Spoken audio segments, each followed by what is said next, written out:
तो कहानी की स्टार्टिंग में हमें एक चर्च के कुछ पादरियों को दिखाया जाता है जो कि डीमंस को इस दुनिया में आने से रोकने के लिए एक रिचुअल कर रहे होते हैं। लेकिन वो डीमंस कुछ ज्यादा ही ताकतवर होते हैं जो कि एक एक कर सारे पादरियों को वहीं पर मार देते हैं। तभी सीन शिफ्ट होती है और हमें हमारे मेन प्रोटैगनिस्ट रिन को दिखाया जाता है जो कि कुछ लड़कों को मार कर पार्क से भगा देता है। इसके बाद वो जब घर पहुंचता है तो उसके फादर उसे बहुत ज्यादा ही डांटते हैं क्योंकि वो इस बार भी लड़के आया होता है। तभी वहाँ पर रिन का बड़ा भाई आता है जो कि फादर से कहता है कि मैंने सभी तैयारियां कर ली हैं। असल में रिन का बड़ा भाई आगे की पढ़ाई करने के लिए दूसरे स्कूल में जा रहा होता है। जब ये बात रिन को पता चलती है तो वो बहुत ज्यादा ही दुखी हो जाता है क्योंकि अब वो चर्च में अकेला हो जाएगा। इसके बाद रिन का भाई यूकी उसकी चोट पर पट्टी करता है और उससे आज की फाइट का कारण पूछता है। तो रिन उसे बताता है कि जब वो घर वापस आ रहा था तब उसने कुछ लड़कों को देखा जो कि अपने मजे के लिए एक बर्ड को मार रहे थे और वो उससे देखा नहीं गया, इसीलिए उसने उन लड़कों को पीट दिया। इस पर यूकी उससे आगे से फाइट करने के लिए मना करता है क्योंकि उसकी फाइट की वजह से उसके फादर को बहुत ज्यादा ही प्रॉब्लम झेलनी पड़ती है। तभी वहाँ पर उनके कुछ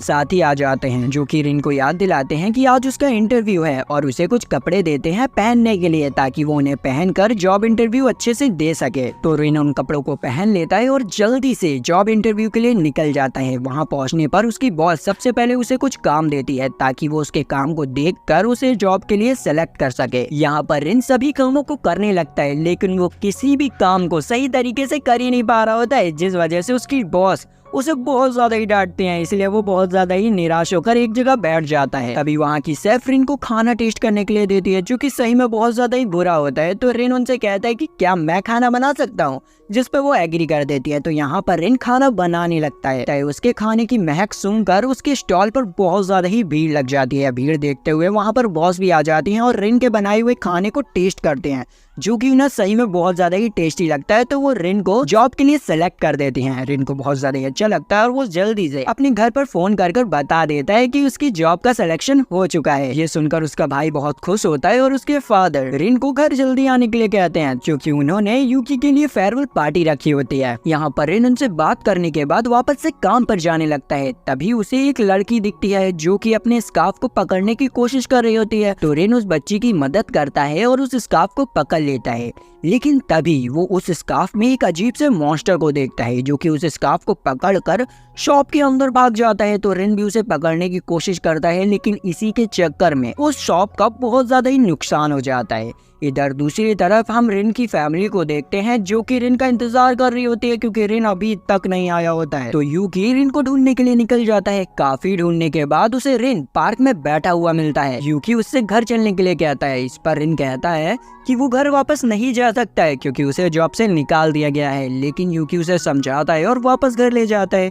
घर पहुंचने पर रिन उस बच्ची को वापस से देखता है जो कि अपने फादर के साथ आई होती है। असल में उस लड़की को एक प्रॉब्लम होती है जिसकी वजह से उसे कुछ स्पिरिट्स दिख रहे होते हैं, लेकिन उसके फादर को इन सब चीजों पे विश्वास ही नहीं होता है। तो रिन उनसे कहता है कि ये जो बच्ची कह रही है वो सब सच है क्योंकि वो स्पिरिट मैंने भी देखे हैं। लेकिन उसके फादर को इस पर भी विश्वास नहीं होता है और वो अपनी बेटी को लेकर वहाँ से चले जाते हैं। फिर हम रिन के फादर को देखते हैं जो कि अपने चर्च के बेसमेंट में आते हैं और वहाँ पर रखे हुए एक मिस्टीरियस से बॉक्स को खोलते हैं जिसमें कि एक स्वॉर्ड होती है। स्वॉर्ड को देखकर वो काफी ज्यादा ही घबरा जाते हैं क्योंकि वो स्वॉर्ड एक्टिवेट हो चुकी थी। फिर हमें अगले दिन की सीन दिखाई जाती है जहाँ पर रिन सोकर उठता है और उसे अपने भाई का लेटर मिलता है। यहाँ पर यूकी उससे बिना मिले ही अपनी नई एकेडमी के लिए निकल गया था, लेकिन इससे रिन को बिल्कुल भी फर्क नहीं पड़ता है और वो बाहर घूमने के लिए निकल जाता है। बाहर पहुँचने पर वो देखता है कि आसमान में कुछ अजीब सी चीजें उड़ रही हैं, लेकिन सबसे ज्यादा अजीब उसे तब लगता है जब उसे ये पता चलता है कि इन सब चीजों को वही सिर्फ देख पा रहा है। तभी रिन के पास वही लड़के आ जाते हैं जिन्हें कि रिन ने उस रात को मारा था। वो लड़के रिन के बारे में और उसके भाई के बारे में बहुत गलत सलत कहने लगते हैं। ये चीज रिन से सुनी नहीं जाती और वो उन्हें पीटने लग जाता है। तभी जो आसमान में चीजें उड़ रही होती हैं वो उस बंदे के अंदर जाने लगती हैं और वो अचानक से एक मॉन्स्टर में बदल जाता है। रिन उसे देखकर बहुत ज्यादा ही डर जाता है और सोचने लगता है कि आखिर इसे क्या हो गया। तभी उस लड़के के साथ ही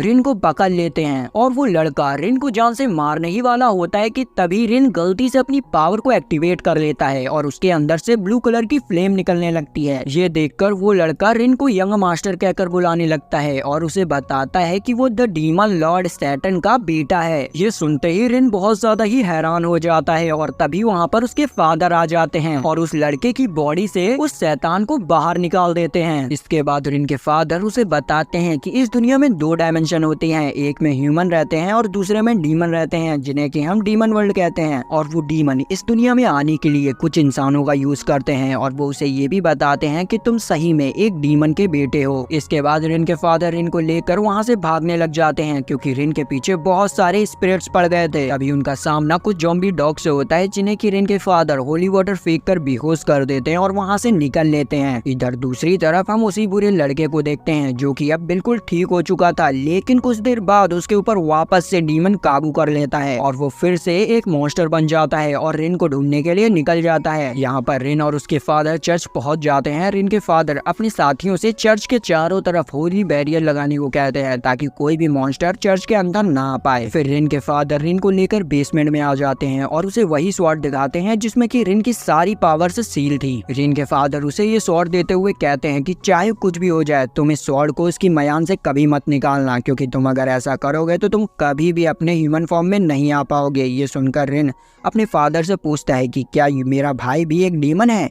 इस पर उसके फादर कहते हैं हाँ, लेकिन उसके पास कोई भी डीमन पावर्स नहीं है, क्योंकि जब उसका जन्म हुआ था तब वो बहुत ज़्यादा ही कमज़ोर था, इसी वजह से उसे कोई भी डीमन पावर्स नहीं मिली। वो ये सब बातें कर ही रहे होते हैं कि तभी चर्च के बाहर वही डीमन आ जाता है और वहाँ पर खड़े एक ट्रक ड्राइवर को मारकर उसके ट्रक से चर्च के सारे बैरियर्स को तोड़कर सीधे अंदर घुस जाता है और रिन को अपने साथ ले जाने की कोशिश करता है, पर सभी प्रीस्ट उसके ऊपर होली वाटर डाल देते हैं जिससे कि उसकी बॉडी जलने लगती है। और इसी चीज का फायदा उठाकर रिन के फादर रिन को बेसमेंट में बंद कर देते हैं और अकेले ही उस मॉन्स्टर से लड़ने चले जाते हैं। यहाँ पर चर्च का बैरियर टूट जाता है, इसीलिए बहुत सारे स्पिरिट्स चर्च के अंदर आ जाते हैं। इसी दौरान हमें यूकी को दिखाया जाता है जो कि घर पर कॉल करने की कोशिश करता है, लेकिन कोई भी उसका कॉल नहीं उठाता है, तो उसे कुछ गड़बड़ लगती है। इधर सभी प्रीस्ट अपनी जान की बाजी लगाकर डीमन से लड़ रहे होते हैं, लेकिन वो डीमन बहुत ज्यादा ही ताकतवर होता है और वो उन्हें आराम से हरा देता है।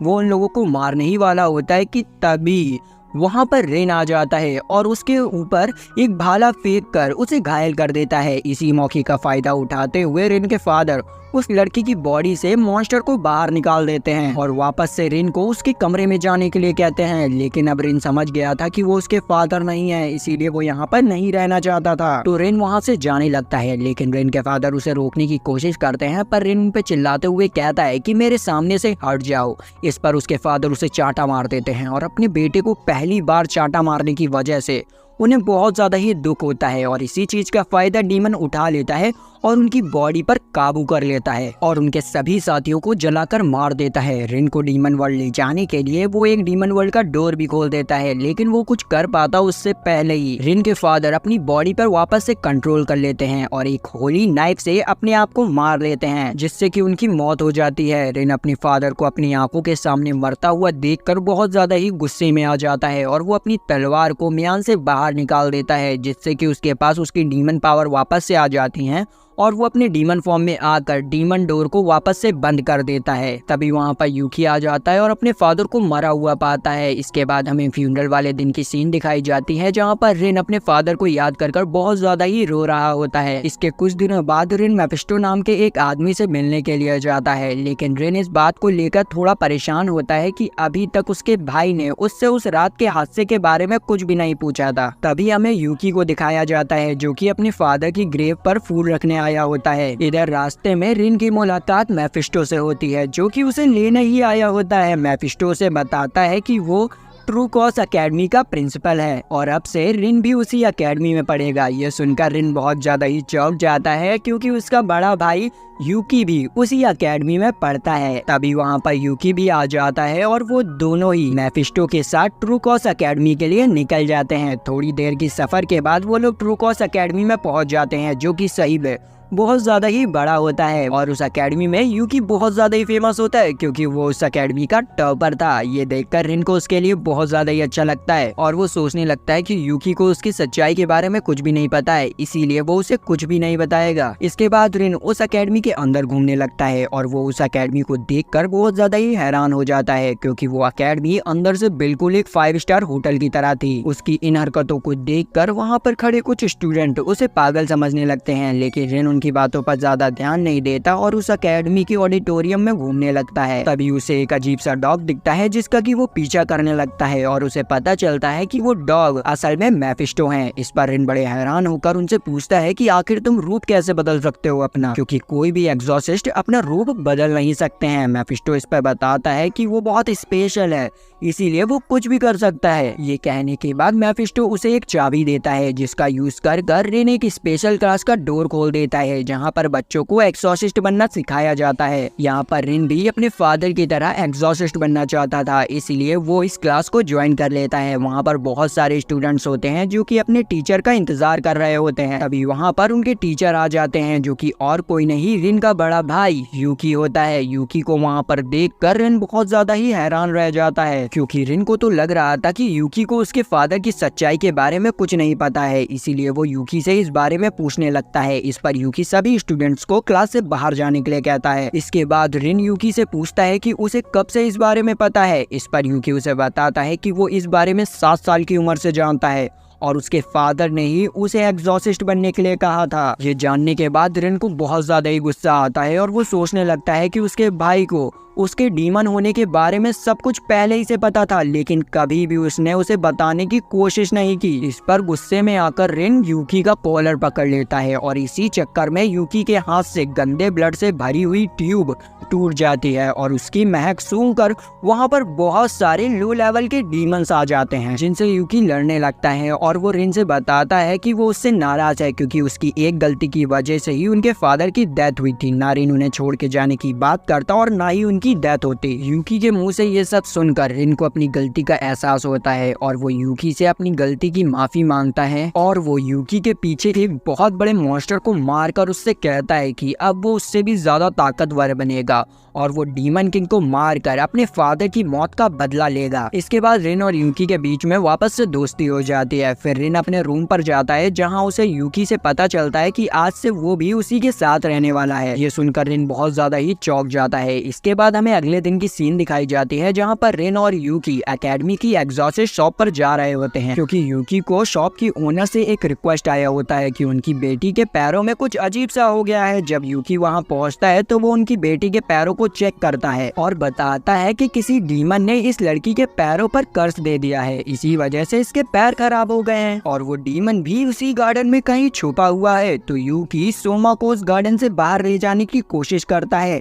लेकिन तभी वो डीमन सोमा की बॉडी के ऊपर कब्जा कर लेता है और अपने असली रूप में आ जाता है। तो रिन भी अपने डीमन फॉर्म में आकर उस डीमन से लड़ने लगता है, लेकिन रिन को उस डीमन से लड़ने में बहुत ज्यादा ही प्रॉब्लम हो रही होती है क्योंकि वो डीमन सोमा का यूज शील्ड की तरह कर रहा होता है।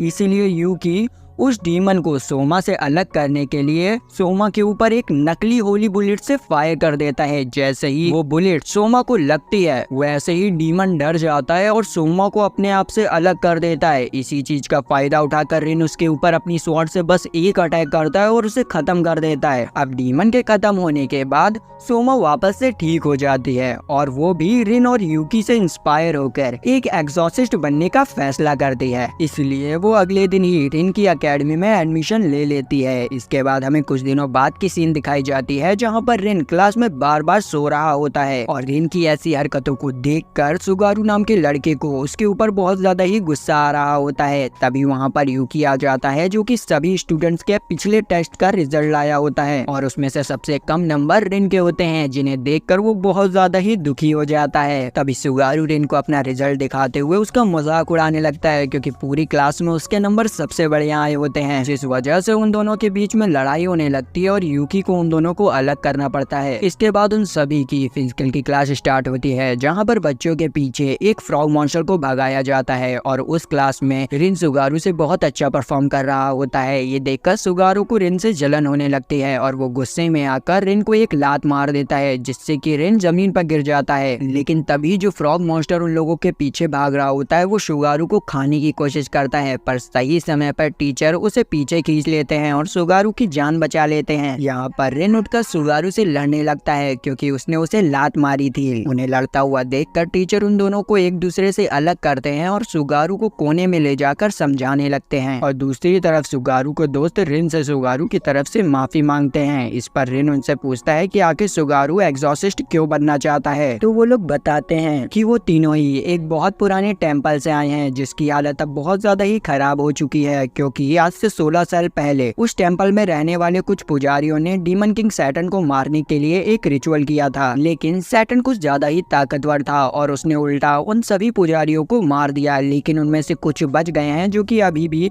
उस टेम्पल को संभालते हैं। लेकिन उस हादसे के बाद से वो टेम्पल एक खंडर जैसा बन गया, इसलिए सुगारू एक एग्जॉसिस्ट बनकर उस डीमन किंग सैटर्न को खत्म करना चाहता है और अपने टेम्पल को वापस से बनाना चाहता है। ये सुनकर रिन समझ जाता है कि सुगारू और उसका एक ही लक्ष्य है, डीमन किंग सैटर्न को मारना। तभी उनके टीचर को किसी का कॉल आ जाता है, इसलिए वो वहाँ से जाने लगते हैं। पर जाने से पहले वो सभी स्टूडेंट्स को फ्रॉग मॉन्स्टर से दूर रहने को कहते हैं। फिर टीचर के वहाँ से जाने के बाद सुगारू रिन को एक चैलेंज देते हुए कहता है कि अगर रिन फ्रॉग मॉन्स्टर के सर को छूकर वापस आ जाएगा तो वो उसका मजाक उड़ाना छोड़ देगा। लेकिन रिन सुगारू के इस बेकार से चैलेंज को एक्सेप्ट करने से साफ मना कर देता है, जिससे कि सुगारू का ईगो हर्ट हो जाता है और वो अपने आप को बहादुर दिखाने के लिए उस मॉन्स्टर के पास चला जाता है। मॉन्स्टर जैसे ही उसे देखता है तो वो उसके ऊपर अटैक करने की कोशिश करता है, लेकिन सही समय पर रिन बीच में आकर सुगारू को बचा लेता है और उस मॉन्स्टर को भी शांत कर देता है। इसके बाद रिन सुगारू का मजाक उड़ाते हुए कहता है कि वो एक छोटे से मेढक से डर गया। इस पर उन दोनों की एक छोटी सी खट्टी मीठी बहस होने लगती है। इसके बाद हमें मेफिस्टो को दिखाया जाता है, जिसे मिलने के लिए उसका भाई आया होता है। मेफिस्टो का भाई उसे वापस से डीमन वर्ल्ड चलने को कहता है, लेकिन मेफिस्टो उससे मना करते हुए कहता है कि अभी उसका एक काम इस दुनिया में अधूरा है। ये सुनकर उसका भाई वहाँ से चला जाता है। फिर हमें अगले दिन की सीन दिखाई जाती है, जहाँ पर सोमा अकेडमी की तरफ जा रही होती है और सोच रही होती है कि उसे अकेडमी में एडमिशन लिए इतना टाइम हो गया है, लेकिन अभी तक उसने कोई दोस्त नहीं बनाए हैं, इसीलिए वो कुछ नए दोस्त बनाने का डिसाइड करती है। तो वो जब अकेडमी पहुंचती है तो वो एक कामिकी नाम की लड़की से बात करने की कोशिश करती है, लेकिन वो रास्ते में ही गिर जाती है, जिसकी वजह से उसका फर्स्ट इंप्रेशन ही खराब हो जाता है और कामिकी भी उसे इग्नोर कर वहाँ से चली जाती है। इसके बाद सभी स्टूडेंट्स की स्पिरिट समनिंग क्लास स्टार्ट हो जाती है, जहाँ पर टीचर इगोर उन लोगों को सबसे पहले अपने ब्लड का इस्तेमाल करके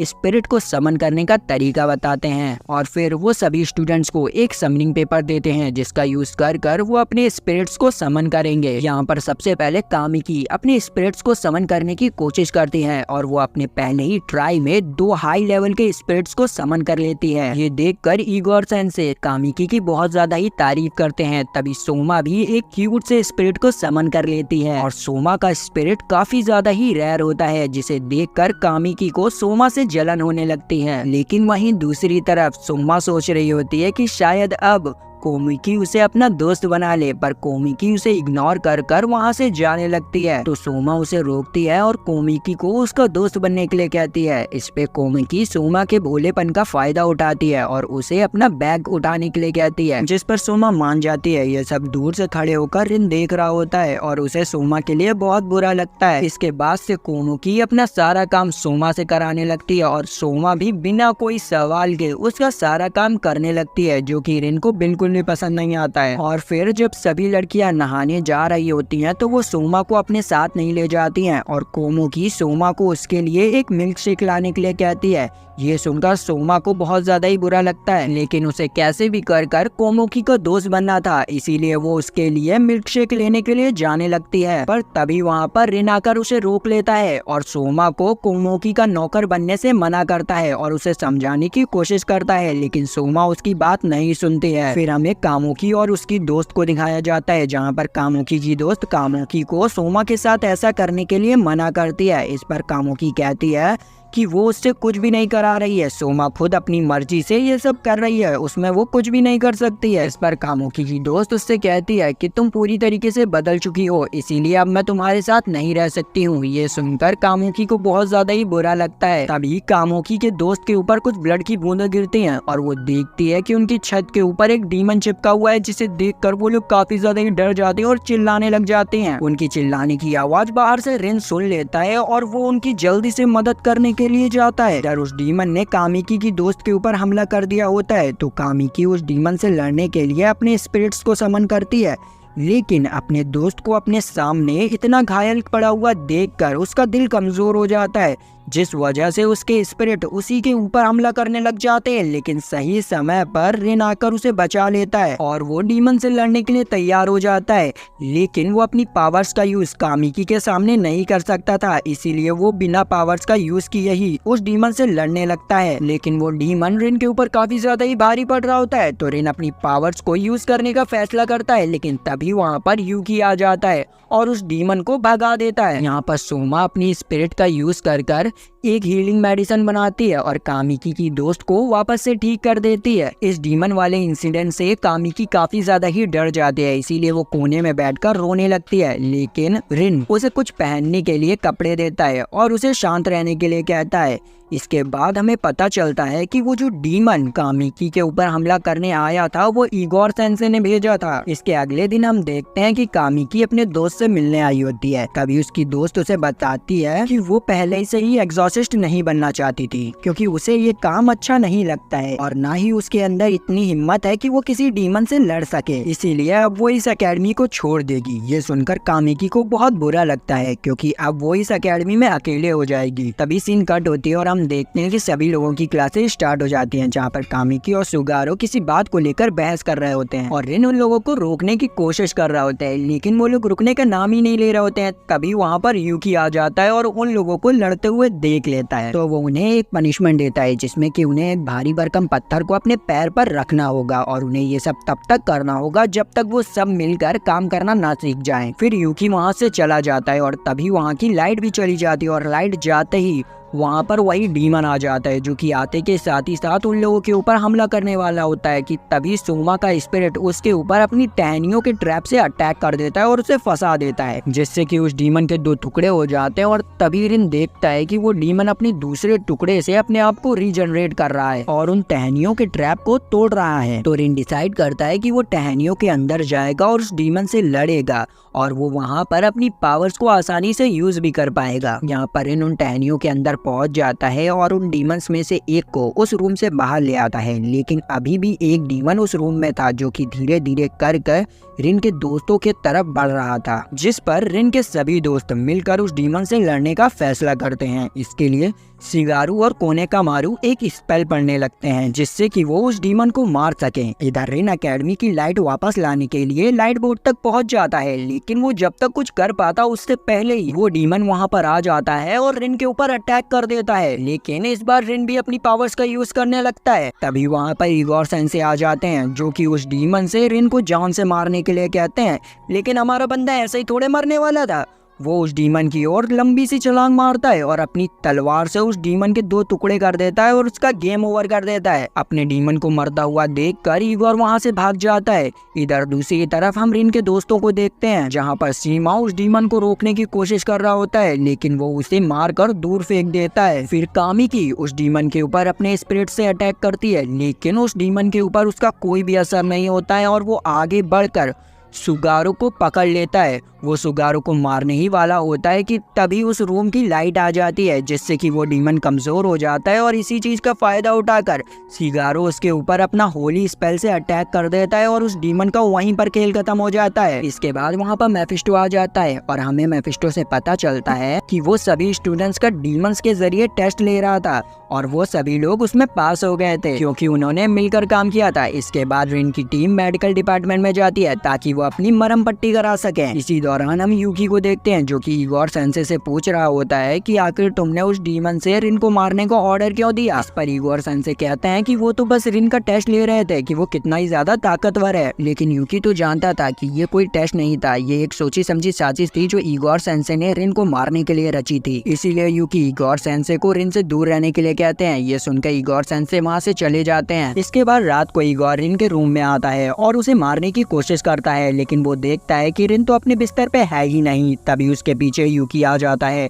और उसे बताता है कि उसे पहले ही से पता था कि ऐसा कुछ होने वाला है, इसीलिए उसने रिन को कहीं और शिफ्ट कर दिया है। यहाँ पर हमें पता चलता है कि यूकी ने सोमा के पास रिन को छोड़ दिया होता है और सोमा उसे उठाने की कोशिश कर रही होती है क्योंकि उसे छत पर से किसी के लड़ने की आवाज आ रही होती है। तो वो लोग वहाँ जाकर देखने की कोशिश करते हैं। असल में छत पर यूकी और इगोर की फाइट चल रही होती है, जहाँ पर इगोर सेंसे अपना ब्लड का यूज कर एक बहुत बड़े डीमन को समन कर लेते हैं और वो आते के साथ ही साथ यूकी के ऊपर अटैक करने लग जाता है और उसकी बहुत गंदी हालत कर देता है। तभी वहाँ पर रिन आ जाता है और उस मॉन्स्टर को अपने एक ही अटैक में जलाकर मार देता है और डायरेक्ट इगोर सेंसे के गले पर तलवार तानकर उससे पूछता है कि आखिर वो उसे मारना क्यों चाहते हैं। इस पर इगोर सेंसे बताते हैं कि आज से 16 साल पहले जो टेम्पल में हादसा हुआ था उसमें वो भी थे और असल में डीमन किंग सैटर्न ने उन्हीं की बॉडी के ऊपर कब्जा कर वहाँ के पुजारियों को और उनकी फैमिली को उन्हीं के हाथों से मरवा दिया था। इसीलिए इगोर सेंसे रिन को मारकर सैटर्न से अपना बदला लेना चाहते हैं। ये कहकर वो रिन के ऊपर एक जोरदार हमला कर देते हैं जिससे कि रिन घायल हो जाता है, पर वो उनसे कहता है कि अगर आपको मुझे मारने से खुशी मिलती है तो आप मुझे मार सकते हैं। एक डीमन के मुंह से ऐसे शब्द सुनकर इगोर सेंसे बहुत ज्यादा ही हैरान हो जाते हैं और वो समझ जाते हैं कि रिन बहुत अलग है और वो वहाँ पर उसे छोड़कर चले जाते हैं। इसके अगले दिन मेफिस्टो इगोर की हरकत के लिए यूकी से माफी मांगता है और फिर वो अपने भाई को कॉल करके कहता है कि सब कुछ प्लान के हिसाब से चल रहा है। फिर हम ट्रूकॉस एकेडमी के कुछ गार्ड्स को देखते हैं जो कि वहाँ पर रहने वाली एक डीमन कैट के बारे में बात कर रहे होते हैं कि वो काफी सालों से अपने मालिक का इंतजार कर रही है। लेकिन इस पर एक गार्ड बताता है कि उसका मालिक तो मर चुका है ना, जिस पर दूसरा गार्ड उसे ये बात करने के लिए मना करता है क्योंकि अगर उस कैट ने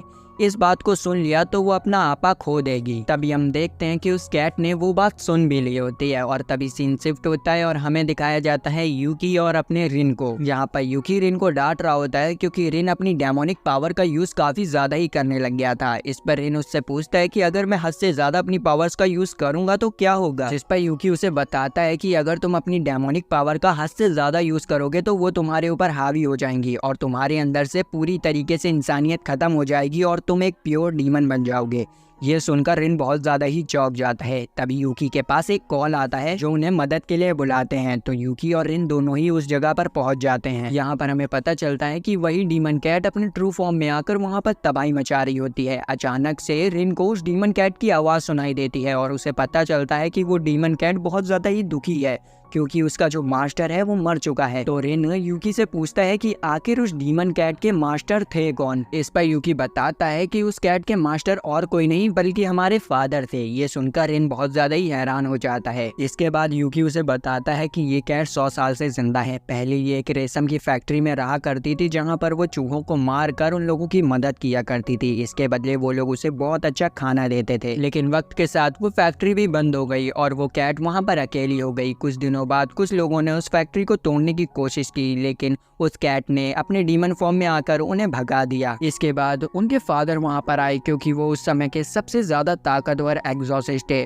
उन्होंने उस बिल्ली से बात की और उसे अपना फैमिलियर बना लिया और तब से वो वहां पर रह रही है। ये सुनकर रिन को लगता है कि वो भी उस कैट से बात कर सकता है, तो वो उसके पास जाता है और उसे बताता है कि वो उसके मास्टर का बेटा है और उसे ही बचाते हुए उसके मास्टर की मौत हो गई थी। ये सुनते ही वो कैट बहुत ज्यादा ही गुस्से में आ जाती है और रिन की ओर बहुत तेजी से अटैक करने के लिए बढ़ती है, लेकिन रिन जैसे तैसे कर उसे हरा देता है और फिर बाद में वो कैट रिन की फैमिलियर बन जाती है। इसके कुछ दिनों बाद रिन की टीम को एक मिशन दिया जाता है जिसके लिए उसे किसी बीच पर भेजा जाता है जहाँ के ओशियन में एक बहुत बड़े स्क्विड ने तबाही मचा कर रखी होती है। तो उन लोगों को उसे मारना होता है, लेकिन वो बीच में पहुंचते ही अपने मिशन को भूल जाते हैं और वहाँ पर मस्ती करने लग जाते हैं। तभी वो स्क्विड वहाँ पर पहुंच जाता है और उसे देखते ही रिन उससे फाइट करने की सोचता है, लेकिन वो सोचता ही रह जाता है और एक छोटा सा बच्चा उस स्क्विड से लड़ने भी लगता है। तो रिन उस लड़की की मदद करने जाता है और वहाँ पहुँचते ही उससे कहता है कि तुम इस बड़े से स्क्विड से दूर रहो, लेकिन वो लड़का रिन की एक भी बात नहीं सुनता है और अकेले ही पानी में उतर जाता है उस स्क्विड से लड़ने के लिए।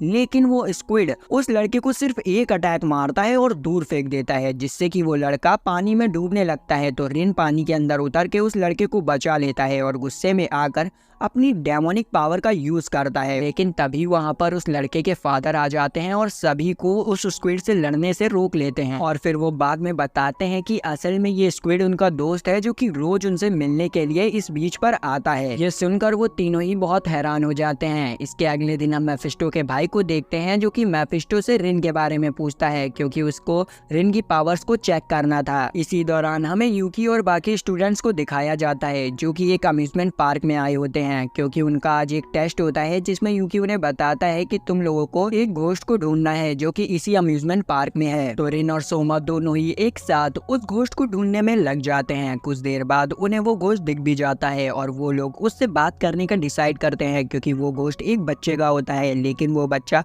बहुत ज्यादा ही शैतान होता है। वो सोमा के बलून्स का वजन नाप कर वहाँ से भाग जाता है। तो वो लोग डिसाइड करते हैं कि वो दोनों ही अलग होकर उस घोस्ट को पकड़ने के लिए जाएंगे। यहाँ पर सोमा उस घोस्ट को पकड़ने के लिए चली जाती है और रिन वहाँ पर अकेले रह जाता है। तभी उसके पास मेफिस्टो का भाई अमानो आता है और रिन से उसकी तलवार को छीन लेता है और उसका मजाक उड़ाने लगता है। इधर दूसरी तरफ हम सुगारू को देखते हैं जिसके पार्टनर को कुछ अजीब सा महसूस होता है। तो वो पास ही में खड़े हुए एक झूले के ऊपर चढ़ जाता है और आसपास का मुआयना लेने लगता है। इसी दौरान हम सोमा को भी देखते हैं जिसके साथ वो घोस्ट खेल रहा होता है। तो सोमा भी डिसाइड करती है कि वो उस घोस्ट के साथ खेलेगी, क्योंकि हकीकत में वो घोस्ट तो एक बच्चा है ना। तभी हमें रिन को दिखाया जाता है जो कि अमानो से अपनी स्वॉर्ड लेने की कोशिश कर रहा होता है, लेकिन अमानो रिन को सिर्फ एक हिट मारता है और उसी में रिन डायरेक्ट नीचे आके गिरता है। और उसके बाद अमानो रिन को बहुत बुरी तरीके से मारने लगता है, जिससे कि वो बहुत ज्यादा ही गुस्से में आ जाता है और आसपास में पड़ी हुई बड़ी बड़ी रॉड्स को अमानो की तरफ फेंकने लग जाता है। अमानो उन रॉड से तो बच जाता है, लेकिन उनमें से एक रॉड सोमा की तरफ जाने लगती है और वो उसे देखकर बहुत तेज चिल्लाने लगती है। तो रिन उसे बचाने के लिए अपनी एक नई पावर का यूज करता है और उसे बचा लेता है। तभी सोमा के साथ जो बच्चे की स्पिरिट थी वो भी गायब हो जाती है, क्योंकि उसे सोमा के साथ खेलकर बहुत ज्यादा ही अच्छा लगा, इसीलिए उसको मुक्ति मिल गई। इधर अमानो रिन को अपने पैरों के नीचे दबा देता है और उसकी स्वॉर्ड को तोड़ने ही वाला होता है कि तभी वहाँ पर वही हुडी वाला बंदा आ जाता है और अमानो के ऊपर अटैक कर उसे रिन से दूर कर देता है। उस हुडी वाले बंदे को देखकर अमानो रिन की तलवार रिन को वापस से दे देता है और वहाँ से भागने लग जाता है। तो हुडी वाला बंदा भी उसका पीछा करने चला जाता है। तभी वहाँ पर यूकी और सोमा भी पहुंच जाते हैं और पीछे से वही बंदा भी वापस से आ जाता है जो कि अमानो को पकड़ नहीं पाता है। और वो बंदा आते के साथ ही साथ अपनी हुडी उतार के फेंक देता है और हमें पता चलता है कि ये कोई बंदा नहीं है, ये एक बंदी है जिसका नाम कीरा है और ये हाई लेवल की एग्जॉर्सिस्ट है जो कि जापानीज एग्जॉर्सिस्ट एकेडमी को चेक करने के लिए आई है। ये सुनकर इन तीनों का मुंह खुला का खुला रह जाता है और फिर कीरा रिन को पकड़कर मेफिस्टो के पास ले जाने लगती है, क्योंकि उसे जानना था कि आखिर एक डीमन एग्जॉर्सिस्ट की एकेडमी में क्या कर रहा है। मेफिस्टो के पास पहुंचने पर वो मेफिस्टो से पूछती है कि तुमने सैटर्न के बेटे को अपनी एकेडमी में छुपा कर क्यों रखा है? तुम्हें पता है ना 16 साल से एग्जॉर्सिस्ट अथॉरिटी सैटर्न के बेटे को ढूंढ रही है। इस पर मेफिस्टो कहता है कि रिन के फादर का मानना था कि रिन डीमन किंग सैटर्न के सामने इंसानों का सबसे खतरनाक हथियार हो सकता है, इसीलिए उन्होंने दुनिया से उसे छुपा के रखा और उनके जाने के बाद अब मैं इसे संभाल रहा हूँ। ये सुनकर कीरा मेफिस्टो से कहती है कि अगर ऐसा है तो मैं इस बच्चे की काबिलियत को चेक करना चाहती हूँ, अगर ये मुझे काबिल नहीं दिखा तो मैं उसी समय इसे जान से मार दूंगी। इस पे मेफिस्टो भी मान जाता है और वो लड़की रिन को लेके एक कमरे में आ जाती है और वो रिन को बताती है कि वो उसके फादर की एक स्टूडेंट रह चुकी है। ये सुनकर रिन बहुत ज्यादा ही शॉक हो जाता है। तभी कीरा अपने सीने से एक तलवार निकालते हुए रिन से कहती है कि चलो अपनी काबिलियत को दिखाओ। रिन यहाँ पर कंफ्यूज होता है कि वो आखिर अपनी काबिलियत को दिखाए तो दिखाए कैसे। तभी कीरा रिन के ऊपर अटैक कर देती है जिससे कि रिन बुरी तरीके से घायल हो जाता है। तो कीरा उसका मजाक उड़ाते हुए कहती है कि शायद तुम्हारे फादर ने किसी गलत इंसान को चुन लिया है डीमन किंग सैटर्न को मारने के लिए, तुम तो पूरी तरीके से यूजलेस हो।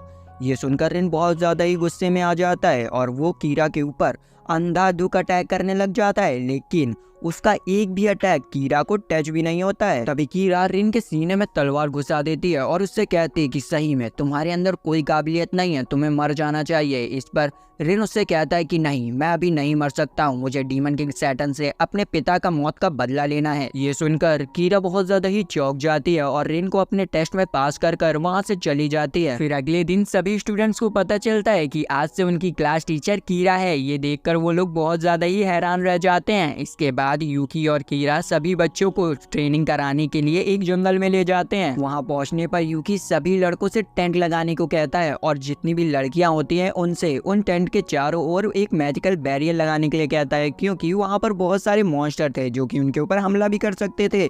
इसीलिए तो सभी बंदे जो होते हैं वो काम करने में लग जाते हैं और थोड़ी देर की मेहनत के बाद सबका काम भी हो जाता है। इसके बाद यूकी सभी स्टूडेंट्स को एक टास्क देता है जिसमें कि उन्हें जंगल में से एक लालटेन को ढूंढ के लाना होता है और जो उस लालटेन को सबसे पहले यहाँ पर ले आएगा उसे यूकी एक रिवॉर्ड देगा। तो सभी बंदे अलग अलग होकर उस लालटेन को ढूंढने में लग जाते हैं। तभी हम मेफिस्टो और अमानो को दिखाया जाता है जो कि कोई प्लान बना रहे होते हैं और इसी दौरान हमें सोमा को भी दिखाया जाता है जिसके ऊपर कुछ लो लेवल के डीमंस हमला कर देते हैं, जिस वजह से वो कस के चिल्लाने लगती है। तभी उसके चिल्लाने की आवाज रिन सुन लेता है और उसकी मदद करने के लिए दौड़ता है। वो देखता है कि सोमा को चारों तरफ से उन लो लेवल के डीमंस ने घेर लिया होता है, तो वो अपनी डीमन फ्लेम का यूज कर उन सभी डीमंस को भगा देता है। तभी वहाँ पर सुगारू भी आ जाता है जिसे देखकर रिन बहुत ज्यादा ही घबरा जाता है क्योंकि उसे लग रहा था कहीं सुगारू ने उसका डीमन फॉर्म तो नहीं देख लिया, लेकिन यहाँ पर सुगारू ने कुछ भी नहीं देखा होता है। और तभी सीमा भी वहाँ पर पहुंच जाता है और वो रिन को डीमन समझ के उसके ऊपर अटैक कर देता है, लेकिन उसे पता चलता है कि ये तो रिन है, तो वो रिन से माफी मांग लेता है। तभी सीमा और सुगारू के पास कोनाकामारू का मैसेज आता है कि उसे लालटेन मिल चुका है, लेकिन वो लालटेन बहुत ज्यादा ही बड़ा है, इसीलिए उसे उन सब की मदद चाहिए, तो उसके पास पहुंच जाए। तो सभी लोग मिलकर कोनाकामारू के पास पहुंच जाते हैं और हम देखते हैं कि सही में वो लालटेन बहुत ज्यादा ही बड़ा होता है। इसी दौरान हमें यूकी और कुरीन को दिखाया जाता है जहां पर यूकी के पास किसी स्टूडेंट का हेल्पिंग मैसेज आया होता है, तो यूकी उस बंदे की मदद करने के लिए वहां से निकल जाता है। इधर दूसरी तरफ हम रिन की टीम को देखते हैं जो कि उस लालटेन को एक बग्गी से लेकर टेंट की तरफ आ रहे होते हैं। तभी उनके रास्ते में एक ब्रिज पड़ता है जिसकी हालत सही में बहुत ज्यादा ही बुरी होती है, तो वो लोग उस लालटेन को उस ब्रिज से तो ले जा नहीं सकते थे, इसीलिए वो लोग फैसला करते हैं कि वो इस लालटेन के सील को हटा देंगे, क्योंकि असल में वो लालटेन पहले एक डीमन हुआ करता था जो कि लड़कियों के पीछे बहुत पागल था। जिसके बाद सुगारू उस लालटेन की सील को हटा देता है जिससे कि वो वापस से होश में आ जाता है। तभी रिन सोमा की मदद से उस लालटेन को सोमा की तरफ अट्रैक्ट करने लगता है, तो वो लालटेन भी सोमा से अट्रैक्ट होकर रिन और सोमा के पीछे पड़ जाता है। तभी सही मौका देखकर रिन सोमा को दूसरी तरफ फेंक देता है और उसके पीछे वो लालटेन भी दूसरी तरफ पहुंच जाता है और उसकी दूसरी तरफ पहुंचते ही कोनामारू उस लालटेन पर वापस से सील लगा देता है जिससे कि वो वापस से नॉर्मल हो जाता है। तभी रिन से उस ब्रिज का सपोर्टर टूट जाता है जिस वजह से उस ब्रिज में सील एक डीमन बाहर निकल आता है और वो आते के साथ ही साथ रिन को अपने टेंटिकल से पकड़ लेता है। इस पर सुगारू रिन को बचाने के लिए सीमा से उसका भाला ले लेता है और एक सीलिंग टैग की मदद से उस डीमन को वापस से सील कर देता है जिससे कि रिन उसके टेंटिकल से छूट जाता है और वो सभी लोग अपने लालटेन को लेके वापस से टेंट की ओर बढ़ने लगते हैं। और कुछ देर बाद वो लोग टेंट तक पहुंच जाते हैं जहां पर पहले से ही कुरुमी और लियो पहुंच चुके थे और उन्होंने अपने टास्क को भी क्लियर कर लिया था। लेकिन कीरा यहाँ पर सभी को देखकर बहुत ज्यादा ही हैरान हो जाती है, क्योंकि अगर सब लोग यहाँ पर सही सलामत पहुँच गए हैं तो आखिर यूकी को मैसेज किसने भेजा था। वो ये सब सोच ही रही होती है कि तभी वहाँ पर अमानो आ जाता है जो कि रिन को मारने के लिए आया था। अमानो अपने मॉन्स्टर से रिन के ऊपर हमला करने के लिए कहता है, लेकिन कुरीन टेंट में लगे हुए बैरियर की मदद से वहाँ पर एक धमाका कर देती है जिससे कि अमानो दूर उड़ जाता है। यहाँ पर सभी स्टूडेंट कीरा से अमानो के बारे में पूछते हैं, तो कीरा बताती है कि अमानो सैटर्न का 8वां बेटा है, जिसे सुनकर वो लोग बहुत ज्यादा ही डर जाते हैं क्योंकि अमानो बहुत ज्यादा ही ताकतवर डीमन था। इसी दौरान हम यूकी को देखते हैं जो कि जंगल में डीमन से लड़ रहा होता है और हमें पता चलता है कि अमानो ने ही उसे फेक मैसेज भेजा था ताकि वो रिन से दूर हो जाए। इधर की रात सभी स्टूडेंट्स को उस बैरियर के अंदर रहने के लिए कहते हैं क्योंकि अमानो उस बैरियर के अंदर नहीं आ सकता था, लेकिन अचानक से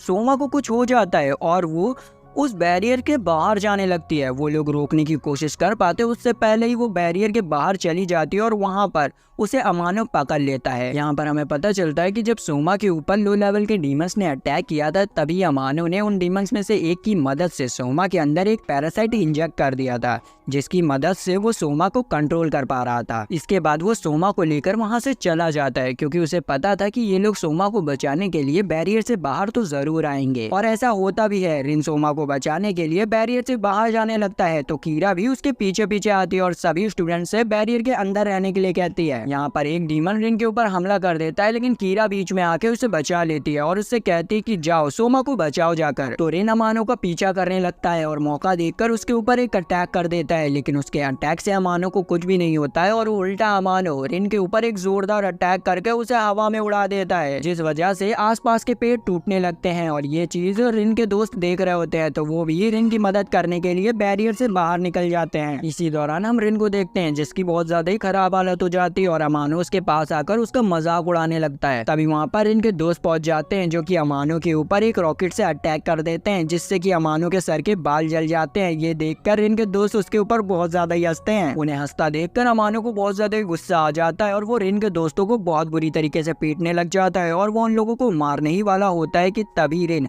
अपने दोस्तों को बचाने के लिए सभी के सामने अपनी पावर्स को एक्टिवेट कर देता है और अमानो से लड़ने लग जाता है। यहाँ पर रिन अमानो को अच्छी खासी टक्कर दे रहा होता है और ये सब उसके दोस्त देख रहे होते हैं और सोच रहे होते हैं कि आखिर रिन को हुआ क्या है, उसके ब्लू फ्लेम क्यों निकल रही है बॉडी से। तभी वहाँ पर यूकी आ जाता है और वो सबसे पहले सोमा की बॉडी से उस पैरासाइट को निकालता है। इधर हम देखते हैं कि रिन अमानो को ओवर पावर करने लग गया था और उसे बहुत गंदी तरीके से मारने लग गया था, जिस वजह से मेफिस्टो को खुद अमानो को बचाने आना पड़ता है और वो अमानो को एक मैजिकल चैम्बर में बंद कर देता है। लेकिन रिन उस मैजिकल चैम्बर को भी 2 टुकड़ों में काट देता है। इस पॉइंट पर रिन काफी ज्यादा ही गुस्से में होता है, इस वजह से उसकी डेमोनिक पावर उसके ऊपर हावी होने लगती है और उसकी जो स्वॉर्ड होती है उसमें भी क्रैक आने लगता है। यहाँ पर रिन अपने सामने मेफिस्टो को पाता है तो वो मेफिस्टो के ऊपर अटैक करने की कोशिश करता है, लेकिन मेफिस्टो उसके अटैक को डॉज कर देता है, जिस वजह से रिन नीचे गिर जाता है और नीचे गिरते ही उसके सामने जो कुछ भी आता है वो पागलों की तरह उसके ऊपर अटैक करने लग जाता है। तभी रिन के सामने उसके दोस्त आ जाते हैं तो वो उनके ऊपर भी अटैक करने की कोशिश करता है, लेकिन सोमा उसे गले से लगा लेती है, जिस वजह से वो वापस से नॉर्मल हो जाता है और बेहोश हो जाता है। इसके बाद वहाँ पर ऑर्था नाम का बंदा आ जाता है जिसे कि एग्जॉसिस्ट अथॉरिटी ने रिन को मारने के लिए भेजा होता है। ऑर्था रिन के सभी दोस्तों को बताता है कि रिन डीमन किंग सैटर्न का बेटा है। ये सुनकर सब लोग बहुत ज्यादा ही हैरान हो जाते हैं। तभी वहाँ पर मेफिस्टो आ जाता है जो कि ऑर्थर से कहता है कि हम इसके बारे में शांति से बात कर सकते हैं, लेकिन ऑर्थर मेफिस्टो की बात नहीं सुनता है और रिन को मारने के लिए उसके पास पहुंच जाता है। वो उसे मारने ही वाला होता है कि तभी कीरा उसके ऊपर अटैक कर देती है, जिससे कि वो आराम से डॉज कर लेता है और कीरा को पकड़कर उससे पूछता है कि आखिर तुम एक डीमन को क्यों बचाना चाहती हो। इस पर कीरा कोई भी जवाब नहीं देती और तभी ऑर्थर के पास उसके हेड का कॉल आता है। वो ऑर्थर से रिन को अभी मारने के लिए मना करते हैं और मेफिस्टो को रिन के साथ उनके कोर्ट में आने के लिए कहते हैं। फिर हम देखते हैं कि मेफिस्टो रिन को लेकर एग्जॉसिस्ट अथॉरिटी के कोर्ट में पहुंच जाता है, जहाँ पर कोर्ट के जज मेफिस्टो से पूछते हैं कि आखिर उसने रिन को इतने सालों तक की उनसे छुपा कर क्यों रखा। इस पर मेफिस्टो कहता है कि उसने ऐसा इसीलिए किया क्योंकि वो रिन का इस्तेमाल डीमन किंग सैटर्न के खिलाफ करना चाहता था। इधर दूसरी तरफ हम रिन के दोस्तों को हॉस्पिटल में देखते हैं, जहाँ पर यूकी उन सभी को बताता है कि अब रिन को बचाना बहुत ज्यादा ही मुश्किल हो गया है क्योंकि उसकी स्वॉर्ड टूट चुकी है, जिसमें कि उसकी पूरी पावर से सील थी और बिना स्वॉर्ड के रिन के ऊपर उसकी डेमोनिक पावर से हावी हो सकती हैं। तभी सुगारू उस स्वॉर्ड को देखता है और यूकी को बताता है कि वो एक ऐसे इंसान को जानता है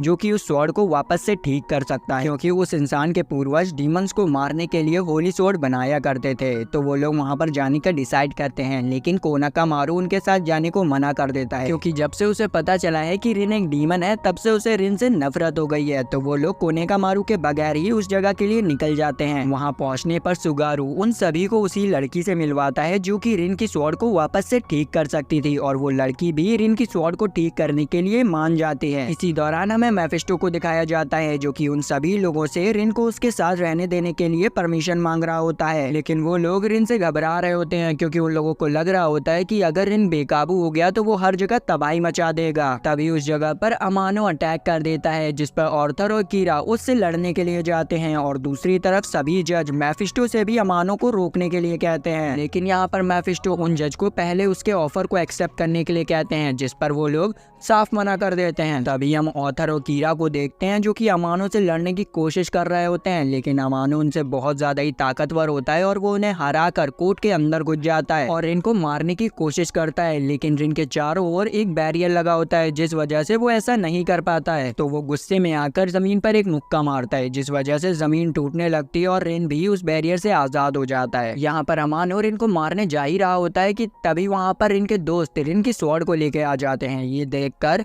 अमानो उन्हें रोकने की कोशिश करता है, लेकिन उसके दोस्त अमानो के हर एक अटैक से बचते हुए रिन की स्वॉर्ड उस तक पहुंचा देते हैं। जैसे ही रिन की स्वॉर्ड उसके पास पहुंचती है, रिन के पास उसकी पावर्स वापस से आ जाती हैं और वो वापस से उठकर अमानो के ऊपर बस एक अटैक करता है और उसे एक ही अटैक में खत्म कर देता है और ज्यादा पावर इस्तेमाल करने की वजह से वो बेहोश हो जाता है। यहाँ पर रिन को बेहोश पाकर ऑर्थर भी उसे मारने की कोशिश करता है ताकि वो सैटर्न की पूरी ब्लड लाइन को खत्म कर सके, लेकिन वहाँ पर जो जज होते हैं वो उसे रोक लेते हैं और मेफिस्टो को परमिशन दे देते हैं रिन को अपने साथ रखने के लिए। और इसी के साथ ब्लू एग्जॉर्सिस्ट का पूरा सीजन खत्म हो जाता है। तो अगर वीडियो अच्छी लगी लाइक सब्सक्राइब घंटा दबाएं, हमारी फैमिली में आ जाए। मिलते हैं नेक्स्ट वीडियो में, बाय।